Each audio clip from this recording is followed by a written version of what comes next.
तो यहाँ आपकी कहानी की टीम आज जिस मौजू को लेकर चली है वो मौजू जो है बहुत ही ज़्यादा गौर तलब भी है, क्योंकि हमारे माशरे में एक ऐसा तबका मौजूद है जिन्हें ख्वाजा सरा कहा जाता है। बिल्कुल ये भी इंसान है, इन्हें भी जीने का हक़ है, बिल्कुल इसी तरह जिस तरह हमें और आपको जीने का हक़ है। लेकिन इस माशरे में बड़े अफसोस के साथ कहना पड़ता है कि इनको जीने का कोई हक़ नहीं दिया जाता, जिसकी वजह से ये मजबूर हो जाते हैं, छुप के रहते हैं, मुख्तलिफ़ जगहों पर इनको परेशानी का सामना करना पड़ता है। अलग अलग नज़रों से इन्हें देखा जाता है, हकारत की नज़रों से देखा जाता है, ऐसे जैसे ना जाने कोई अलग मखलूक हमारे सामने आ गई हो। लेकिन आज इस तमाम तर मौजू को इसलिए आपके सामने लेकर आए ताकि इनके हक़ाइक़ जान सकें, इनकी ज़िंदगी में इनको क्या मसाइल दरपेश होते हैं, किस किस्म की परेशानियों का इन्हें सामना होता है और वो क्या मजबूरियाँ होती हैं जिसके बायस ये बिल्कुल अलग थलग रहने पर मजबूर हो जाते हैं। हमारे साथ एक कम उम्र जो है ख्वाजा सरा मौजूद हैं, ज़ोया, इनसे जानते हैं इनकी ज़िंदगी की कहानी। ज़ोया, मुझे ये बताइएगा कि आप सबसे पहले आपका ताल्लुक़ कहाँ से है? और मैं भालपुर से हूँ, कराची में मुझे 3-4 साल हो गए। 3-4 साल से आप कराची में? और मेरी जो फैमिली है ना, वो मुझे वो नहीं चाहती कि मैं इस फील्ड में आऊँ। अब तो उनके साथ बिल्कुल फ़ोन बात करना बिल्कुल नहीं होती, उनसे बात नहीं, हर हफ्ते ख़त्म बात नहीं करते मुझसे। तो कितना अर्सा पहले तक आप अपनी फैमिली में मौजूद थी और कितना अर्सा हो गया आपकी फैमिली को छोड़? 2-2.5 साल हो गया बात करनी मेरे घर वाले से, वो बात ही नहीं करते। अच्छा, आपको वो वक्त? मैंने तो बहुत कोशिश की घर वाले से बात करने के लिए, रात को भी याद आती है, सब ज़ाहिर कहा कि बहन भाई हैं, मोहब्बत है दिल में, उनका वक्त याद आता है, उनके साथ वक्त गुजारा हुआ। बहुत। तो वो क्यों नहीं अब बात करना चाहते आपसे? वो इस फील्ड से नफरत करती है।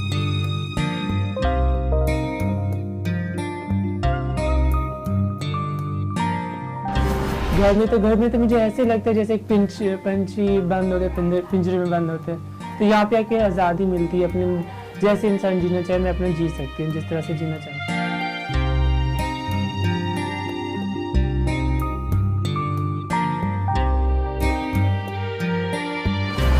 कैसे परेशान करते थे, नहीं करते थे, क्या उस समय के वक्त? मालने वाले तो बहुत परेशान करते, और स्कूल के लड़के उफ पूछे नहीं, बहुत तंग करते थे। कोई क्या कहता था, कोई क्या कहता था, ऐसे उल्टी सीधी बातें करते थे। यहाँ तक कि टीचर था मेरा ना, उन्होंने भी मुझे इस तरह से बातें की, जब तू कहाँ से आ गया, पता नहीं कहाँ है। टीचर ने भी एक उस्ताद, एक मोतबर पेशा है, उन्होंने भी इस तरह उन्होंने भी तू कहाँ से आ गया, तीसरी मखलूक, इस तरह से उसने बात की। तो मुझे खुद को भी दुख हुआ, या अल्लाह हम क्या है।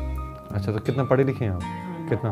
10 मैट्रिक तक पढ़ा है आपने, माशाल्लाह से। अच्छा, ये बताइए कि आपने मैट्रिक तक पढ़ा है तो उस पूरे अरसे में आपको सर्वाइव करना काफ़ी, जैसे कि आप बता रही हैं, मुश्किल हुआ? बहुत मुश्किल हुआ, बहुत मुश्किल है। पहले तो मैं 8 तक गर्ल्स और गर्ल्स के साथ बैठना होता था मेरा, बॉयज़ के साथ तो बहुत कम। जब मैं बॉयज़ के 9th में हाई स्कूल में गई तो लड़कों ने मुझे जीना हराम कर दिया।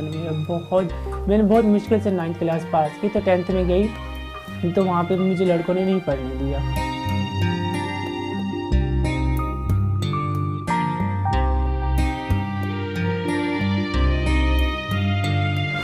एक हफ्ते में नहीं गई स्कूल, फिर टीचर ने ना कंप्लेन की कि नहीं आ रहा, फिर अब्बू ने मारा।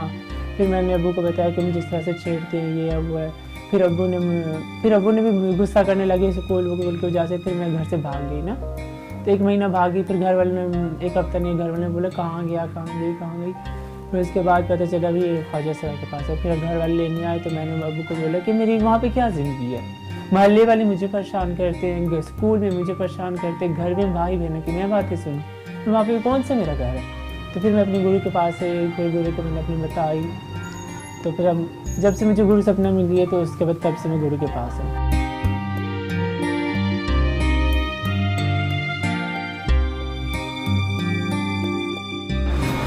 देखा जाए तो ये हमारा माशरा जो है बदकिस्मती से जो सकाफ़ती ग़ुरबत का शिकार है, कल्चरल पॉवर्टी जिसे कहते हैं। हम लोग ख़वातीन को, कमज़ोर तबक़ात को वो इज़्ज़त और वो रिस्पेक्ट नहीं देते कि जो देनी चाहिए। आप देखें, ख्वाजा सरा जो है ये अल्लाह ताला की तरफ से एक मखलूक है, लेकिन जब हम देखते हैं कि ये बचपन में होते हैं अपने घर में तो इन्हें डिस्क्रिमिनेशन का निशाना बनाया जाता है। फिर जब ये घर से बाहर निकलते हैं तो इन्हें मोहल्ले में डिस्क्रिमिनेशन का निशाना बनाया जाता है। फिर जिस तरह ये सड़क पर आते हैं या अपना भीख मांगते हैं, वो इनके पास प्रोफेशन नहीं है। हमारे यहाँ बदकिस्मती से ख्वाजा सराओं को नौकरियाँ देने के लिए कोई पॉलिसी मौजूद नहीं है। जेंडर जिसे हम कहें कि ट्रांसजेंडर पॉलिसी हो पाकिस्तान में, ताकि इनको एक इज़्ज़तदार रोज़गार दिया जाए। और तालीमी इदारों में इनके साथ हमने देखा है कि इम्तियाज़ी सलूक रवा रखा जाता है, इनका मजाक उड़ाया जाता है, इनको एक सेक्स जो है जोकिंग टॉय समझा जाता है, हर शख्स इन पर आवाज़ें कसता है और ये माशरे से आइसोलेशन का शिकार हो जाते हैं, कट जाते हैं और फिर ये अपने ही तरह के ख्वाजा सराओं के अंदर की एक दुनिया में रहना शुरू कर देते हैं। कि जो दुनिया इनको नशे की तरफ ले जाती है, जो दुनिया इन्हें दीगर ऐसी चीज़ों का सहारा ढूंढना शुरू कर देते हैं कि जिससे इनकी ज़िंदगी बसर हो सके।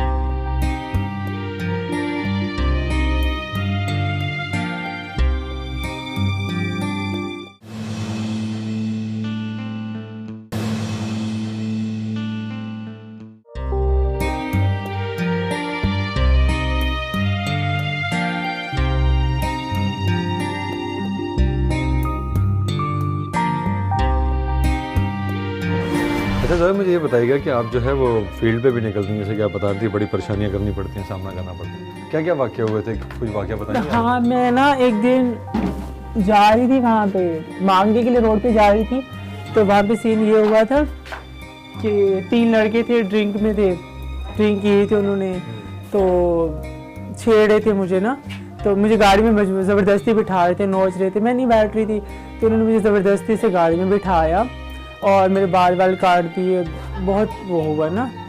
तो फिर उसके बाद घबरा गई, मैं डर गई कि रोड गाड़ी में बिठा लिया था? गाड़ी में उन्होंने बिठाया, मेरे बाल काट दिए यहाँ तक, देखिए।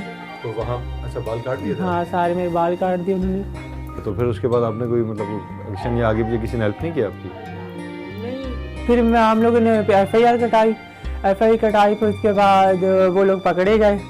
मुझे फ़ोन पे धमकियाँ दी क्योंकि मुझे रोड पे निकलना था कि मार डालेंगे, जान से मार देंगे। फिर हमने राजीनामा कर लिया, राजीनामा करना पड़ा वैसे मजबूर हो क्या राजीनामा करना पड़ा। तो वो जो है उस वक्त जब ये वाक़या पेश आया तो उस वक्त कोई मेन इशारा थी जहाँ पे रौनक होती है वहाँ पे?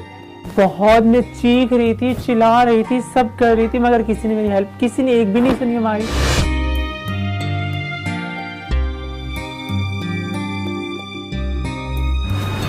किसी ने कुछ भी नहीं सुना।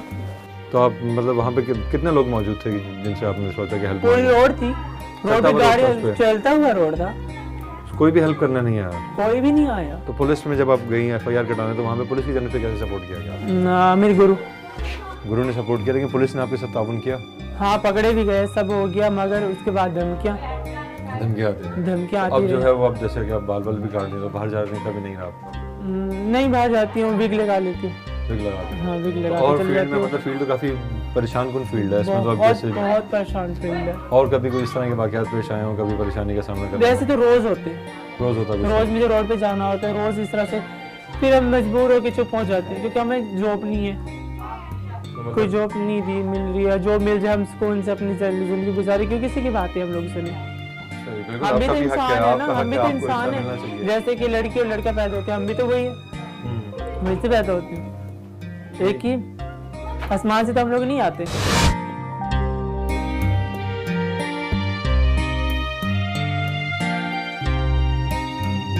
हमारे पास जो केसेस आते हैं हमने देखा है वो जिनसी ज़्यादती के केसेस होते हैं। इनके साथ जिनसी ज़्यादती की जाती है, इनके साथ हमने देखा है कि बुरा सलूक रखा जाता है, ख़ास तौर पे इनको नौकरी नहीं दी जाती।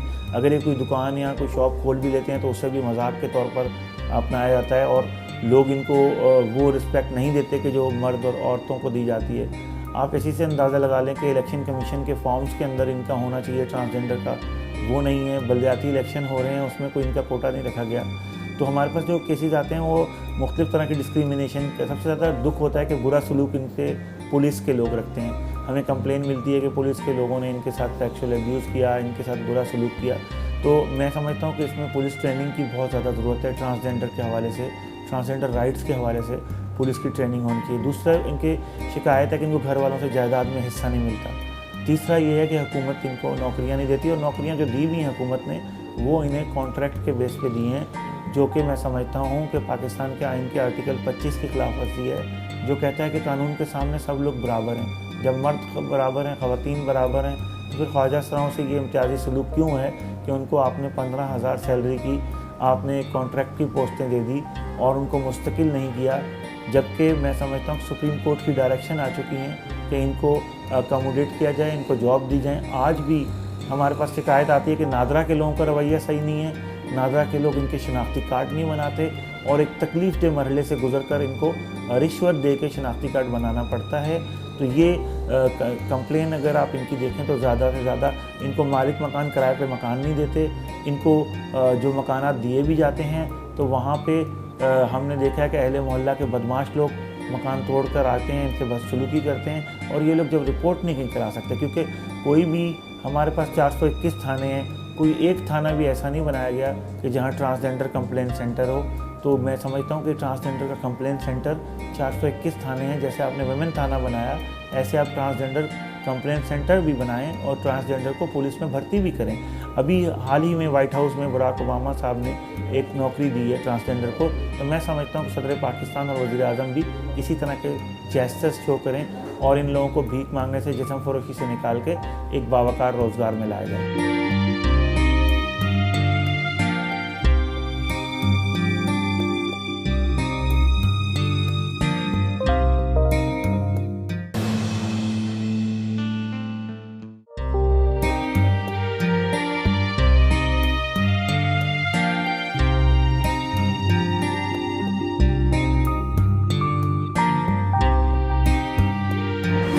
अच्छा, आप ये मुझे बताइए, गवर्नमेंट जो इदारे हैं वहाँ पे कहा गया था कि 2% जो कोटा है वो ख्वाजा सराओं के लिए मख्तस किया गया कि उन्हें उनको उसमें हिस्सा मिलेगा, सरकारी नौकरियाँ मिलेंगी। और प्राइवेट इदारों ने भी काफ़ी कहा था, बहुत से जो सेमिनार्स होते रहते हैं कि हम इन्हें नौकरी देंगे, तो कुछ नहीं मिलता। कोई हमने बहुत जगह पे मैं गई जॉब के लिए, तो कोई भी नहीं चाहेगा कि मैं रोड पे जाऊँ और इस से मांगूँ। हाथ पैर सलामत है मेरे, हाथ पैर सलामत। अच्छा, आपने क्या क्या तो हम किया? काम करने की कोशिश करते हैं मगर हमें आगे बढ़ने नहीं देते। क्या काम आता है आपको? कोई भी हमें घर में सफाई करने का मिल जाए, खाना पकाने का मिल जाए, बर्तन धोने का मिल जाए, किसी ऑफिस में मिल जाए, कोई भी काम मिल जाए। यही वजह है कि आप गेटअप चेंज करके आए।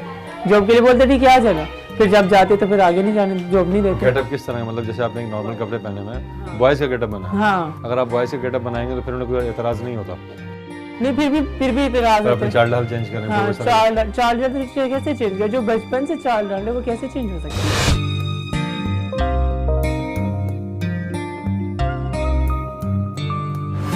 मेरे हाथ में जो किताब मौजूद है, किताब है तीसरी जिन्स के हवाले से।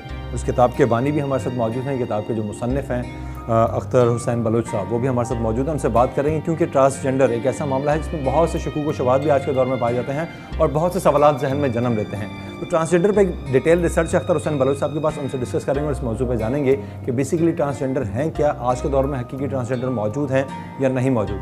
देखें, इसमें एक तो वो हैं जो मेल प्रोस्टिट्यूट्स हैं और ट्रांसजेंडर का वो गेटअप करते हैं, और एक जिनको हम ख्वाजा सरा कहें और सिंधी में उनको फ़कीर भी कहते हैं। ठीक है, फ़कीर। तो ये 3 मुख्तलिफ़ चीज़ें हो जाती हैं। तो अब एक ट्रेडिशनल जो एक ख्वाजा सराओं का एक हिस्टोरिकल बैकग्राउंड चला आ रहा था, उससे वाबस्ता लोग अब भी मौजूद हैं और उनके अपने डेरे हैं, उनका अपना कोड ऑफ कंडक्ट है। और डेरे को सिंधी में मड़ी भी कहते हैं और उर्दू में डेरा भी कहते हैं। तो उस डेरे के अपने उसूल ज़वाबित होते हैं। उसमें किसी भी ट्रांसजेंडर का जो है मेल जो है उसका रिश्तेदार, वो मगरिब के बाद वहाँ ठहर नहीं सकता, उसको जाना होता है। तो वो मिलने आए, मुलाकात करे, बातचीत करे, वो चला जाए, वो एक अलग कहानी होती है। लेकिन अब वो ख़त्म होते जा रहे हैं, वो जो रिवायती थे। लेकिन अब भी हैदराबाद में, कराची में, मीरपुर ख़ास में, इसी तरह सिंध के दूसरे शहरों में अब भी हैं।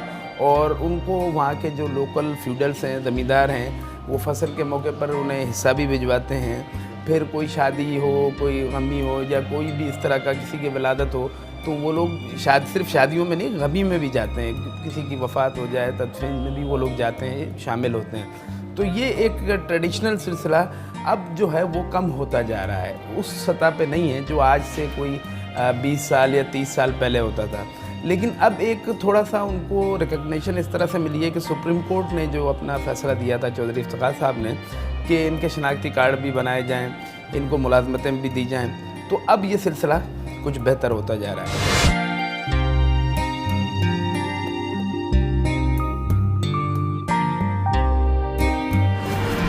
सुप्रीम कोर्ट ने के ऑर्डर्स थे कि ख्वाजा सराओं के वेलफेयर के लिए काम किया जाए और गवर्नमेंट डिपार्टमेंट काम करें इनके लिए। ख़ास तौर पर उन्होंने सोशल वेलफेयर डिपार्टमेंट के लिए डायरेक्टिव्स इशू करी कि social welfare department Khwaja Sarao की वेलफेयर के लिए काम करे। तो हमने ये कहिए कि हमने सूबा सिंध में इनको शनाख्त देने के लिए सबसे अहम किरदार अदा किया। सबसे पहले हमने इनकी रजिस्ट्रेशन करवाई। जो हमारा पहला काम था वो ये था कि हमने सिंध प्रोविंस में इनकी रजिस्ट्रेशन कराई। ये रजिस्ट्रेशन डिस्ट्रिक्ट वाइज हुई उसके बाद हमने बाकायदा इनके फोकल पर्सनस मुकर्रर किए जो उनके इश्यूज़ को सोशल वेलफेयर डिपार्टमेंट के सामने लाने के लिए मुकर्रर किए गए थे। ये फोकल पर्सन ख्वाजा सराओं में से भी थे और हमारे सोशल वेलफेयर डिपार्टमेंट के ऑफिसर्स में थे। ये हमारा सेकंड मरहला था। उसके बाद हमने जो थर्ड मरहला था उसके तहत हमने नादरा के साथ मिलकर हमने उनके NIC के लिए काम करना शुरू किया कि हम उनके NICs बनवाएं और उनकी आइडेंटिफिकेशन उनके शनाख्ती कार्ड पर की जाए। लेकिन इसके लिए हम नादरा के शुक्रगुज़ार हैं कि नादरा ने एक दिन बाकायदा मखसूस किया, कराची में भी और सिंध में भी। एट दैट टाइम मैं उस वक्त फोकल पर्सन थी, अब आजकल मैं फोकल पर्सन नहीं हूँ, अब्दुल रहीम लाखो साहब हैं। लेकिन उस वक्त मैं नादरा हेड ऑफिस में कराची में हमने सारे इन ख्वाजा सराओं को बुलाया। हमें उम्मीद थी कि ख्वाजा सराओं की एक बड़ी तादाद यहाँ आएगी और अपने रजिस्ट्रेशन या NIC में अमेंडमेंट चेंजेस के लिए हमारे साथ ताउन करेगी। लेकिन हम ये समझ रहे थे बहुत ज़्यादा तादाद होगी, लेकिन हमें इंतहाई हैरत हुई, अफसोस हुआ कि इससे ज़्यादा शायद तादाद तो हमारे उन ऑफिसर्स की थी जिनको इस ड्यूटी पर मामूर किया गया था कि वो इनकी हेल्प करें। बहुत कम तादाद में आई। इसकी वजह शायद ये थी कि ये अपनी आइडेंटिफिकेशन शनाख्ती कार्ड पर ख्वाजा सरा की हैसियत से शायद नहीं करवाना चाहते। इसकी क्या वजूहात हैं ये हमें नहीं मालूम।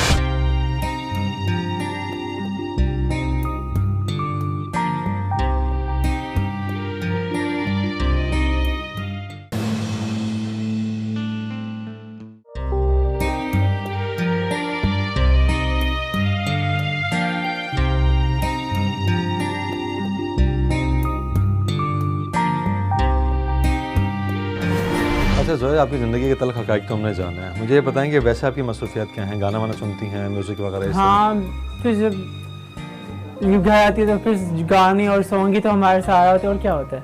अच्छा, गाने वगैरह सुनती हैं, डांस वगैरह भी आ गया होगा कुछ ना कुछ आपको? हाँ, कुछ बेहतर हो गया, पहले से तो बेहतर हो गया। क्योंकि ये आप लोगों की फील्ड में एक ज़रिया होता है कमाने में, ये भी चीज़ें काम आती है। जब लोगों की खुशी में आप जाते हैं तो ये काम आती है। तो घर में जो है वो गुनगुनाती रहती है। कोई गाना आपको याद है? कोई गुनगुना के दिखा दें। मैं कौन सा मैं गाना? अक्सर ये चिट्टा चोला सीढ़े जल्दी नहीं बुलेंदा ढोले दी मर्जी, ये गुनगुनाती रहती हूँ। थोड़ा सा गुनगुना के दिखाएंगे हमें आप?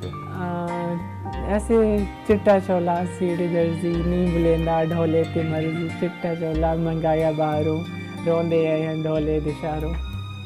ये गाना बस ऐसे कुछ। ठीक है, इसके अलावा कोई उर्दू गाना आता है आपको? उर्दू ज़ुबान में?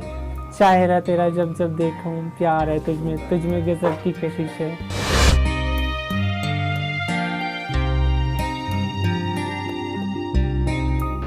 क्या आपकी जो है एक्टिविटीज़ रहती हैं? बस घर में आते घर की सफाई, बर्तन धोना, कपड़े धोना, और फिर अपने घर के काम करती, फिर उसके बाद सॉन्ग वॉन्ग सुनती हूँ, फिर थक के भी आती, सब सारी बातें फिर सो जाती, ठीक है। फिर उठा फिर भी खाना वाना और सॉन्ग वॉन्ग सुनते रहती थोड़ी सी, 10-11 बजे तक फिर सो जाती है।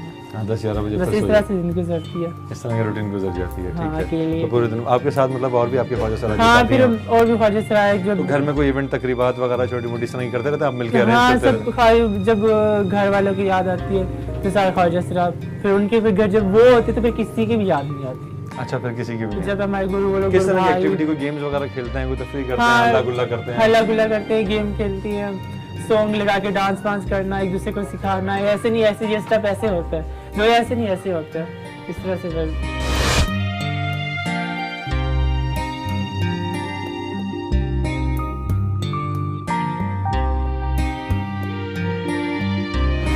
इसने जब छोटी थी बचपन में अपने बहन भाइयों के साथ खेलना कूदना होता होगा, हाँ, घर में हाँ। आगे पीछे बाहर खेलने जाते होंगे, तो वो याद आती हैं सारी चीज़ें? हाँ, वही आती है। जब हम सारे गुरु इकट्ठे होते हैं ना, तो गुरु के घर पे कोई ऐसी गुरु बुलाती है, तो गुरु के घर पे एक गुरु बर्तन धो रहा है, जैसे कि बहनें होती है घर में, एक सफाई करती है, एक बर्तन धोती है, एक कपड़े धोती है, तो इस तरह से होती है। अब ये मेरी गुरु भाई निशा है, अच्छा तो ये कभी ये खाने पकाने में मास्टर है, अच्छा। तो ये खाना पका लेती है, मैं बर्तन धो लेती हूँ। फिर जब हम फ्री होते हैं फिर एक दूसरे की गुदगुदियाँ और हंसी मजाक ड्रामे, और इस तरह से फिर हम दोनों साथ बैठ ये के। आपकी दोस्त है, बेस्ट फ्रेंड नहीं है? हाँ, ये बहुत अच्छी है मेरे साथ, बुला लेना। सिमरन जी है। अस्सलाम वालेकुम। वालेकुम सलाम। कैसी हैं आप? कैसे हैं? बड़ी तारीफें कर रही हैं आपकी। हाँ, माशाल्लाह बहुत अच्छी शेफ हैं। बेस्ट फ्रेंड है मेरी। हाँ, खाना बनाती हूँ, शौक से बनाती हम दोनों गुरु भाई हैं। और अच्छा। हाँ, एक जैसे गुरु के कि चेले हैं हम लोग, और बहन भाई जैसे होते हैं। बहन भाई होते हैं, यही हमारा सिस्टम। मेरी बहन छोटी है और अभी बहुत कुछ बेचारी को सीखना है, ज़िंदगी है बहुत बड़ी है और सीख रही है। और मसले मसाइल तो आपको पता है बस ज़िंदगी ये के मैं साथ बहुत है, साथ देती लेकिन हूँ। आई एम वेरी हैप्पी कि हम लोग के जो साथ हैं बहुत अच्छा गुजरता है, वक्त अच्छा गुजरता है। ज़िंदगी में आते रहते हैं और उतार चढ़ाव। ज़िंदगी में उतार चढ़ाव होते हैं, माशरे में काफ़ी परेशानी है, लेकिन आप एक दूसरे की सपोर्ट बनते हैं, एक दूसरे का सहारा बनते हैं। और हम लोग को एक दूसरे को बहुत सपोर्टेड है कि बहुत। कभी भी कोई मसला होता है तो एक दूसरे की बहुत सपोर्ट है। इनकी पसंदीदा डिश कौन सी है जो आप शौक से बना, अभी अच्छी बनाती हैं, उनकी भी पसंद इनको चावल बहुत पसंद है, चावल बहुत शौक से। दाल चावल हम लोग घर में तकरीबन दूसरे तीसरे दिन बनाते रहते अच्छा, और आप ज़्यादा सबसे अच्छी डिश कौन सी बनाते हैं? हैं। बिरयानी। बिरयानी अच्छी हाँ। बनाते हैं।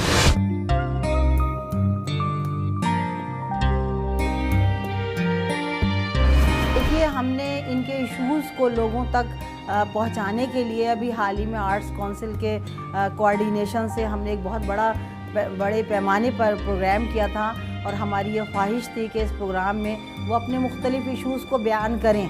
उन्होंने अपने मुख्तलिफ़ इश्यूज़ बयान किए कि उनको किस तरह से पब्लिक मकामात पे तंग किया जाता है या लोग उनका मजाक उड़ाते हैं, लेकिन ये कि अपने मसाइल के लिए हल के लिए उन्हें ख़ुद भी संजीदा होने की ज़रूरत है।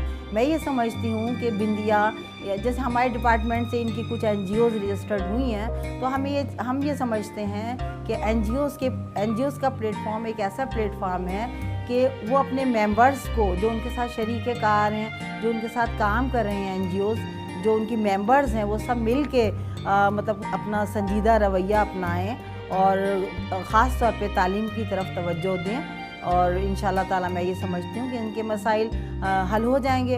और सिर्फ सोशल वेलफेयर डिपार्टमेंट ही नहीं, बल्कि ज़रूरत इस बात की है कि दीगर डिपार्टमेंट भी इन्हें अपने यहाँ मुलाजमत मुहैया करें। जिस तरह से माजूरों का कोटा होता है, जिस तरह से ख़वातीन का कोटा होता है, इसी तरह इनके कोटे के लिए भी हमें इनका ये मुतालबा वाकई इस पर अमल हमें करना चाहिए।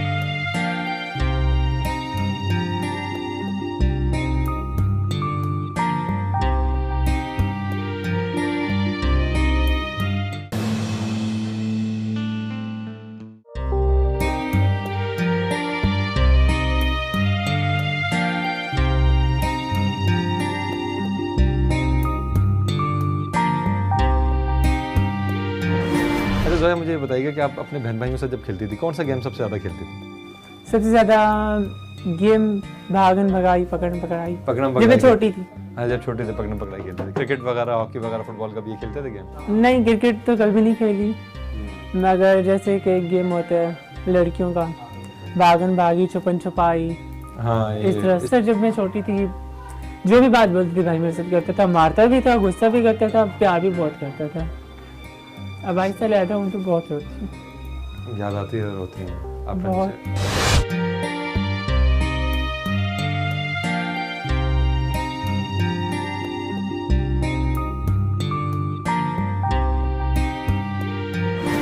कोई मैसेज आप कन्वे करना चाहेंगे, क्योंकि जितनी आपको परेशानियाँ, जो भी मुसीबतें हैं, कोई भी आपके दिल में कोई बात आती हो जो आप ज़माने वालों से शेयर करना चाहती हैं? बस हम ये चाहते हैं कि ज़माना हमें कुछ भी नहीं बोले। वैसे जैसे एक आम इंसान होता है, हम सुकून से जाएँ, सुकून से आएँ, कोई नहीं छेड़े, कोई बात नहीं करे। तो ज़माने से ये कि अब हम जा रहे हैं, कल को उनके भी बच्चे, कोई उनको भी कोई छेड़ सकता है।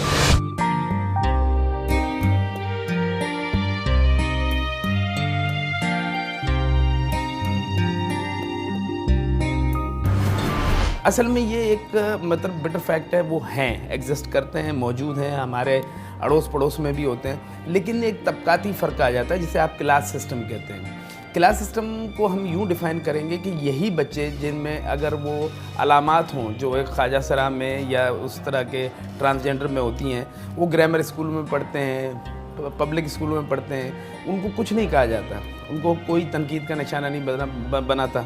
लेकिन यही अगर गरीब का बच्चा हो तो उसे जलील भी किया जाता है, उस पर तनकीद भी की जाती है और फिर आकर वो भीख मांगने पे आ जाता है। जो अमीर तबके के लोग हैं वो उनको मेकअप आर्टिस्ट बना देते हैं, वो उनको फ़ैशन डिज़ाइनर बना देते हैं और बड़े अच्छे, बड़े कामयाब मेकअप आर्टिस्ट और बड़े अच्छे फ़ैशन डिज़ाइनर्स भी इनमें से निकले हैं। तो जो गरीब हैं वो भी ये सब काम कर सकते हैं, लेकिन चूंकि हमारे यहाँ तबकाती फ़र्क तो है, उस तबकाती फ़र्क की वजह से ये ट्रांसजेंडर क्या, वो तो सब में ही है, वो सब में, लेकिन इसमें ज़्यादा है।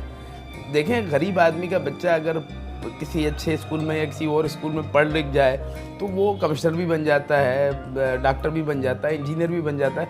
लेकिन गरीब बच्चा जो एक ट्रांसजेंडर की शक्ल में है वो तो स्कूल ही नहीं जा पाता, वो उसको स्कूल में ही इतना तंग किया जाता है कि फिर वो स्कूल ही छोड़ देता है, तो आगे क्या बढ़ेगा। अच्छा, ट्रांसजेंडर्स की थोड़ी सी मैं हिस्ट्री जानना चाहूँगा। कहा जाता है कि जो कॉन्सेप्ट बना हुआ है कि किसी घर पे अगर कोई ऐसा ख्वाजा सरा पैदा हो जाता है तो ये अपनी एक टोली बना के जाते हैं, उसके घर से उस बच्चे को लेकर आ जाते हैं, फिर अपने साथ रखते हैं, कहते हैं ये हमारा है, हमें दे दो इसे। इस तरह की कहानियाँ बहुत सी मशहूर होती हैं। ये मिथ्स हैं, जैसे हम उर्दू में देवमालाई कहानियाँ कहते हैं। जैसे अब ये भी एक मिथ है कि जी वो जब मरता है तो दीवार तोड़ के रात को जो है उसका जनाजा निकाला जाता है। हालांकि ऐसा कुछ भी नहीं है, ऐसी कोई बात नहीं है। वो इनके मोहल्ले में ताल्लुकात बहुत अच्छे होते हैं। और फिर ये एक शहर का जैसे कराची का है तो वो मीरपुर खास आके रहता है, और जब वो मर जाता है तो उसके रिश्तेदारों को इतला कर दी जाती है, वो ले जाते हैं और दफना देते हैं। और सब मीरपुर खास में एक कब्रिस्तान है ताज धनी का, उसमें मतलब 20-25 ख्वाजा सराओं की कब्रें हैं। वो हाँ नॉर्मल कब्रें हैं उनकी, और उनको मोहल्ले के लोग ही ले जाते हैं। ये सिर्फ घर जो इनकी हवेली है या जो डेरा है वहाँ तक साथ होते हैं जनाजे के, फिर उसके बाद मोहल्ले वाले ले जाते हैं। अब एक नॉर्मल लोग जनाजा लेके जा रहे हैं तो किसी को क्या पता ख्वाजा सरा का जनाजा है या आम इंसान का जनाजा है या किसी औरत का जनाजा है। तो इसी तरह ये बच्चे को ले जाना और फिर ये करना वो करना, फिर पैदाइशी भी नहीं होते, मेरा नहीं ख्याल, क्योंकि अब इलाज भी उसका निकल आया, पैदाइशी भी नहीं होते हैं।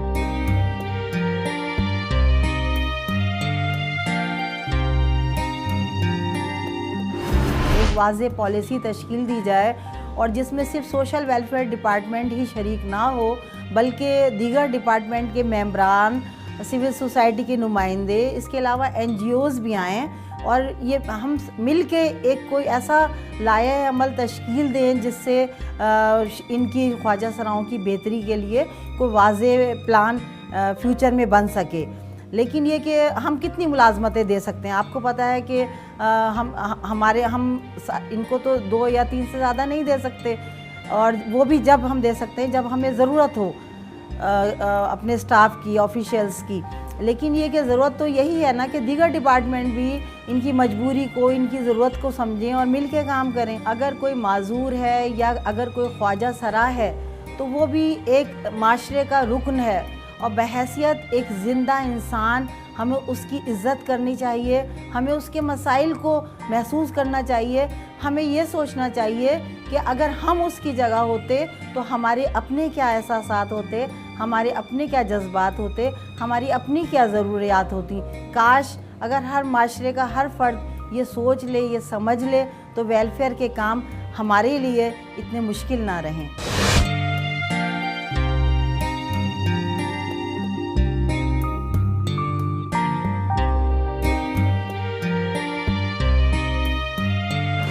घर वाले से ये है कि वो मुझे अपना लें। अपना रहे हैं वालदा से, वालदा के लिए कोई मैसेज? कि वालदा साहब बता रही हैं मिलने नहीं दिया गया, काफ़ी अर्सा हो गया, नहीं मिलना भी दिया। चाहती हैं, तो वालदा को कोई पैगाम, आपकी वालदा हो सकता है देख रही हूँ अभी, तो उन्हें कोई पैगाम देना चाहती हैं वालदा को? कोई सलाम, कोई दुआ, कोई खैरियत, कोई बात, कुछ भी? बस मेरी वालदा तो बेचारी मजबूर है, उसका तो दिल करता है मैं अपने बच्चे से मिलूं, मजबूर है बेचारी। आप कुछ कहना चाहेंगे अपनी वालदा के लिए या बहन भाइयों के लिए? बस भाई को ये कहना चाहूँगी कि वो मुझे अपना ले, मुझे अपनी अम्मी से बहन भाई से मिलने दे। तो उस दिन आपने देखा जोया की कहानी, आपने देखी कि जोया कितनी बेताब अपने बहन भाइयों से मिलने के लिए, अपनी माँ से मिलने के लिए। वाले साहब तो दुनिया से चले गए, लेकिन जोया के जो बहन भाई हैं उनकी वजह से, ठीक है वो माशरे में रहते हैं, जिस माशरे में रहते हैं इस माशरे का ये हिस्सा बन चुका है कि ख्वाजा सराओं को बड़ी बुरी नज़र से देखा जाता है, उनके बारे में बहुत गलत सोचा जाता है। थोड़ा सा ख्याल कीजिए, थोड़ा सा सोचिए, ये आपका भाई बहन, आपका दोस्त, आपकी बेटी, सब कुछ है। इसको अगर आप थोड़ा सा अपना लेंगे, अपने साथ रहने की जगह देंगे, रहने की जगह नहीं दी तो एटलीस्ट मिलने का मौका दें, ताकि अपनी माँ से दूर ना हो, अपनी माँ को अकेले में बैठ के जो रोता रहता है, याद करता रहता है, वो ना हो सके, और उनके साथ कम से कम एक दफ़ा गले लग के उनको अपना दुख तो सुना सके। आपको हमारा आज का प्रोग्राम कैसा लगा अपने फीडबैक से ज़रूर आगाह कीजिएगा। हमारा ईमेल एड्रेस है akk@dawnnews.tv। आप हमें फेसबुक पर भी ज्वाइन कर सकते हैं, हमारा फेसबुक पेज है आपकी कहानी के नाम से, उस पर आप हमें ज्वाइन कीजिए, अपनी राय से आगाह कीजिए। अगली बार किसी नए मौजू के साथ दोबारा हाजिर होंगे, तब तक के लिए बिलाल मिर्ज़ा और टीम आपकी कहानी को दीजिए इजाज़त। अल्लाह निगहबान, पाकिस्तान जिंदाबाद।